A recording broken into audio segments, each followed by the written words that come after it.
Hello everyone, it's Gigabeef here, and today we're completing Gunsmith Part 17. We need an AK-102 with the Furfran's CRD muzzle device, a Magpul AFG OD foregrip, a Klesch 2U flashlight, an RPK-16 buffer tube, and a Circle 10 magazine.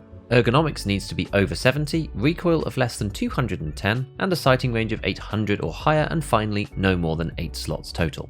The AK-102 can be bought from the flea market or Mechanic 3, and they are usually 100 durability, but just make sure that it's above 60 or you won't be able to hand in the completed build. To start with, in order to get the CRD concussion reduction device onto the weapon, we firstly have to use the CNC Warrior muzzle adapter with the Furfran's CQB brake on top, which finally opens up the slot for the CRD. With this secured, let's attach the RPK tube next, and onto this use the Chris Defiance DS150 stock.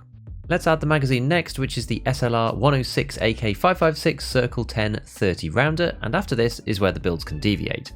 My personal preference is to link search the gas tube and scroll down to find the first MOE AKM handguard that you can find, as they come in 5 different colours, so they're a pain to look at one by one, but they have 10 ergonomics, which is a lot better than the alternatives. Now we can add the required foregrip. This is really important. The M-Lock version does not work for the Quest, as it is not the right one. You need to use a 4.1 inch rail and attach the regular AFG Tactical in olive drab. The other colours don't work either, and people always get confused between the olive drab version and the forest green one. Use the olive drab. Next we place an M-Lock 2.5 inch rail onto the handguard, and on this we attach the required Klesch 2U light. Now, remove the rear sight and add the Bastion cover, and from here we'll add the compact mount, which lets you use the ACOGs. Any of these will work, so again let's linked search the mount and pick the cheapest one. The Prism has 1 less ergo, but our build will end up with 1 more ergo than you need if you pick one of the other 3.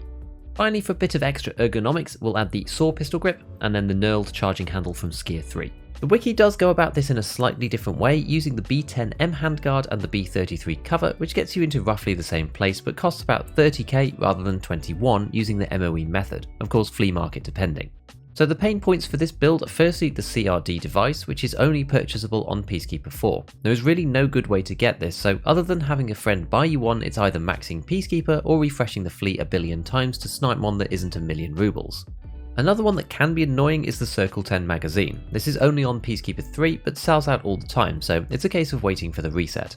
Finally, the olive drab foregrip can cause issues, as you are only able to buy it after completing this Gunsmith that we're on right now, which isn't really very helpful. Sometimes the flea is full of them, other times there are none at all, so keep checking and eventually one will pop up.